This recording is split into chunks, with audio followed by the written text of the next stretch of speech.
لم تتوفر شروط الكرامة بالنسبة للعمال نتاعنا في فرنسا، ما بقاش جزائري يروح يخدم فرنسا، ان شاء الله ناكلوا التراب نتاع الارض هذه. Alger est conquis le 5 juillet, mais le 30 juillet, Charles X est foutu dehors. Et c'est Louis-Philippe qui lui succède. Et personne à Paris n'a idée de ce qu'il faut faire de l'Algérie. Et à partir de là, les militaires sont plutôt les maîtres de la situation et tout le drame algérien se noue là. Les militaires, un peu autonomes, un peu guidés par Paris, mais personne n'a de projet, vont, après Alger, conquérir l'Oranais et le Constantinois. Campagne de presse en 1845. شوفي الجزائر اليوم صبحت تثير جدل، وين تحط رجلها تقوم القيامة. دروك الأحداث العالمية ما تندارش بلا الجزائر. Alors il faut savoir mettre en avant les éléments de justice. Justice égale calme, pas de justice, pas de calme. Ressemble à aucune autre colonisation. Les liens entre la France et l'Algérie, c'était des départements français, font que cette histoire est très singulière et il faut la regarder sous 3 angles. تحية الجزائر، تحية الشهداء، تحية الجزائر.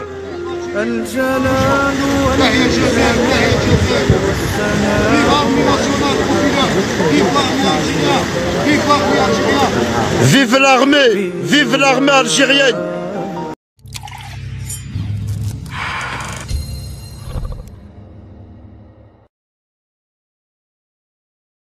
السلام عليكم، ازيكم يا جماعه؟ عاملين ايه؟ اخباركم ايه؟ يا رب تكونوا بخير وعلى خير. الحقيقه ان انا في بدايه كل فيديو لازم عليا ان انا اشكر كل واحد فيكم كتب لي كلمه حلوه في تعليق او عمل لي لايك على فيديو او شكرني على فيديو. دايما بتخلوني عاجز عن الشكر من كتر الكلام الجميل اللي بيجي لي يوميا في التعليقات. انا بجد ممتن لكل واحد جزائري وبشكر كل واحد جزائري وعلى دماغي كل واحد جزائري. Macron a dit non, pas d'excuse, il l'a dit dès que Benjamin Stora a rendu le rapport. Mais examinons quand même la question des excuses. La colonisation algérienne ne ressemble à aucune autre colonisation. Les liens entre la France et l'Algérie, c'était des départements français, font que cette histoire est très singulière et il faut la regarder sous 3 angles. La conquête, l'exploitation, puis la guerre. La guerre, on en parle beaucoup, les deux autres un petit peu moins. La conquête. 5 juillet 1830, les troupes françaises entrent à Alger. Pourquoi? Personne ne sait. En fait, il n'y a pas de bonne raison. On a dit bateau pirate, c'est faux. La marine anglaise a détruit les bateaux pirates algériens en 1827. Et les bateaux pirates, il en reste 3 à Alger en 1830. Donc, si Charles X décide de la conquête d'Alger, c'est pour des raisons de politique intérieure. Son pouvoir est contesté, les libéraux progressent, il veut faire une opération de prestige.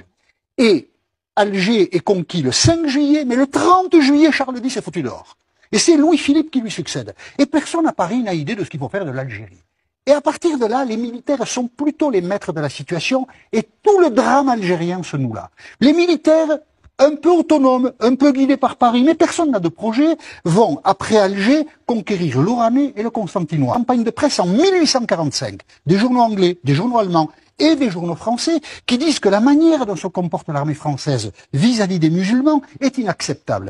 La figure de cette barbarie, parce qu'il faut l'appeler comme ça, c'est le maréchal Thomas Bugeaud, qu'on voit là, ici, qui est honoré encore à Paris aujourd'hui. En 1860, Napoléon III a baptisé une avenue Bugeaud. Pourquoi? Parce qu'en 1848, lors de l'élection présidentielle, Bugeaud a soutenu Napoléon III. C'est juste pour ça. Eh bien, encore aujourd'hui, il y a une plaque avenue Bugeaud, et je ne comprends pas que la municipalité parisienne, qui se dit humaniste et tout ce qu'on veut, ne supprime pas cette place Bugeaud, parce que Bugeaud, c'est un assassin. Ça, c'est la conquête. Elle dure 27 ans. Alexis de Tocqueville, dans un rapport sur l'Algérie, où il dit beaucoup de bêtises, Alexis de Tocqueville, il dit ça, qui est quand même très juste, nous avons rendu la société musulmane plus barbare qu'elle n'était avant de nous connaître. Il y a eu des lanceurs d'alerte en Algérie. La conquête est terminée, l'exploitation commence. La Troisième République vote des lois agraires qui exproprient pour des bouchées de pain les musulmans qui occupent la terre depuis des siècles. Ouais. Les musulmans sont chassés. Ils connaîtront des années de famine, les musulmans, sur leur territoire. Et pourquoi? Personne n'est capable de l'expliquer. Mais se constituent des familles coloniales d'origine européenne, française, mais beaucoup d'Espagnols et d'Italiens. L'Algérie française, en fait, est composée d'étrangers. C'est assez cocasse. Se constitueront des grandes familles qui vont figer la situation politique. Déjà, Paris s'intéressait peu à l'Algérie. Là, c'est terminé. Les pieds noirs prennent tout en main. Et ils vont faire... Alors, déjà, on vole les terres aux habitants. faut leur expliquer quand même pourquoi. Personne n'est capable de l'expliquer. On les vole. Elles sont à nous. Dégagez. Partez. Vous êtes là depuis des siècles, on s'en moque. Ces familles pieds noirs vont organiser la déscolarisation pendant près d'un siècle de tous les jeunes Algériens. On va plonger un peuple dans l'ignorance. On a martyrisé tout un... Nous, Français, hein, nous avons martyrisé un peuple pendant un siècle. Ça, c'est terrible. Puis vient, on pourrait dire beaucoup d'autres choses hein, sur l'exploitation de l'Algérie. Vient la guerre. Moi, j'ai appris quand j'étais jeune que la dictature argentine mettait ses opposants dans des avions et les jetait dans l'océan. Je trouvais ça inouï, cette barbarie. Eh bien, on a appris après que l'armée française avait procédé de la même façon. Je voudrais vous montrer une photo. Cette photo, c'est le symbole de l'armée américaine qui bombarde au napalm les villages vietnamiens. Eh bien, l'armée française a fait ça en Algérie. Et on ne le sort pas du chapeau. Il y a de très rares témoignages d'aviateurs français qui, des années après, ont raconté cela. Ils le racontent avec... un peu d'étonnement des années après, parce que oui, l'armée française a bombardé au napalm des villages algériens. Germain Chambost témoigne au début des années 90, c'était un aviateur français pendant la guerre d'Algérie. Je me souviens d'une fois où j'ai largué ce qu'on appelait pudiquement des bidons spéciaux. Il était interdit de prononcer à la radio en vol le mot de napalm. Le napalm était interdit.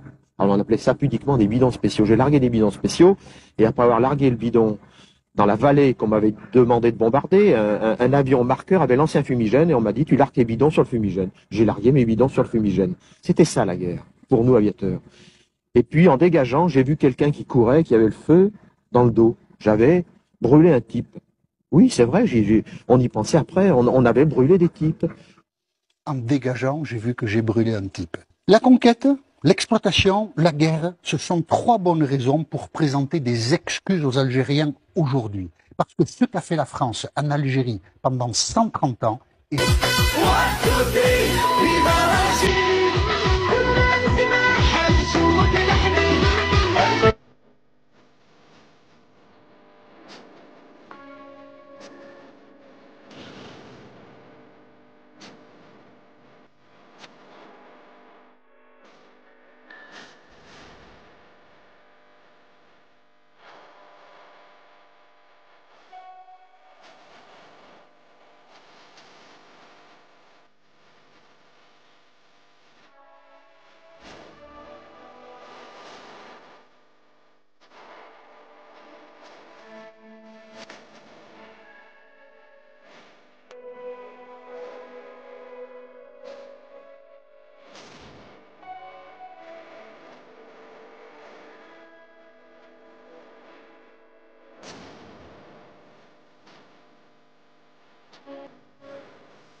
تحية الجزائر تحية الشهداء تحية الجزائر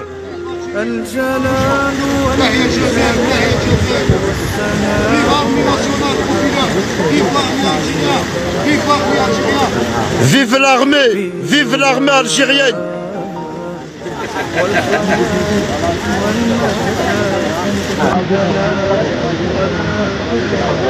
On est là, les Algériens, السلام عليكم. صحايدك صحايدك صباح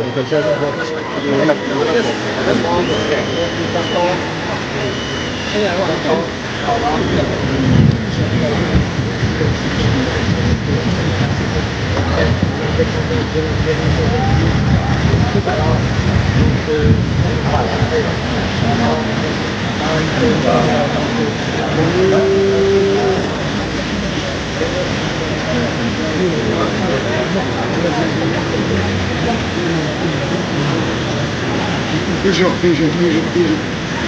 on est là, toujours. Vive les Algériens, vive Algérie toujours. تحية الجزائر وتحية المؤسسة العسكرية تحية حميد الكل. on est là وسط المقاومة تحية الجزائر.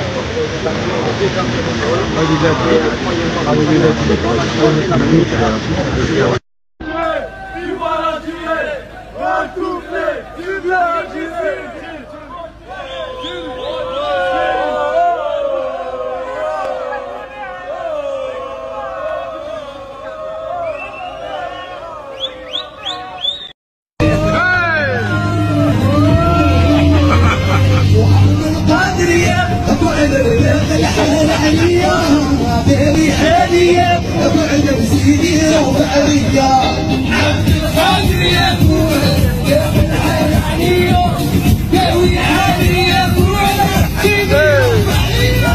Les images de Nanterre ce matin sont terribles.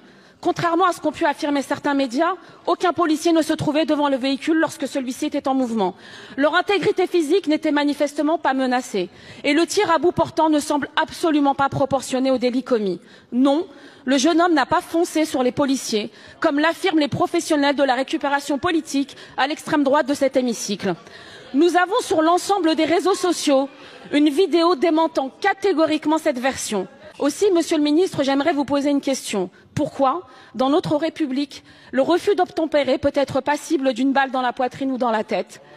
Auquel cas, pourriez-vous nous préciser qui, parmi notre population, est soumis à cette loi d'exception?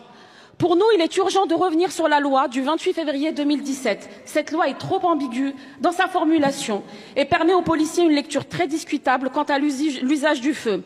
Monsieur le Ministre, si le refus d'obtempérer est un délit qui est passible de 3 ans d'emprisonnement et de 75 000 € d'amende, il n'est pas passible de la peine de mort.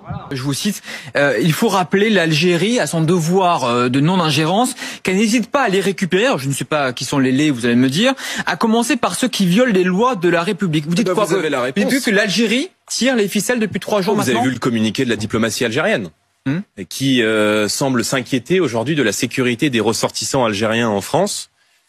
Après avoir refusé pendant plusieurs années de récupérer des gens qui étaient récupérables par l'Algérie, c'est-à-dire des gens qui étaient présents de manière illégale sur le territoire de la République française. Donc les délinquants, les délinquants français et les criminels français en prison et les délinquants et criminels étrangers dans l'avion. Voilà. Merci beaucoup. C'est extrêmement simple et l'Algérie a aussi sa part de responsabilité là-dedans et nous ferons là encore respecter la voie de la diplomatie française et de la sécurité. Merci Jordan Bardella. Merci à vous. Merci. وبعد ما شفنا الفيديو الجميل ده وبعد ما شفنا روعة الجزائر وبعد ما شفنا عظمة الجزائر أنا مش لاقي أي كلام أقوله أوصف سعادتي وفخري واعتزازي بالشعب الجزائري العظيم ومش لاقي أي كلام أقوله أوصف اعتزازي وفرحي بإن أصلا في بلد عربية وبلد مسلمين اسمها الجزائر. أنا في نهاية الفيديو أتمنى إن يكون الفيديو عجبكم. لو أول مرة تشوفوني يا ريت تعملوا لايك للفيديو واشتراك في القناة وتكتبوا لي تعليق محفز يشجعني. السلام عليكم.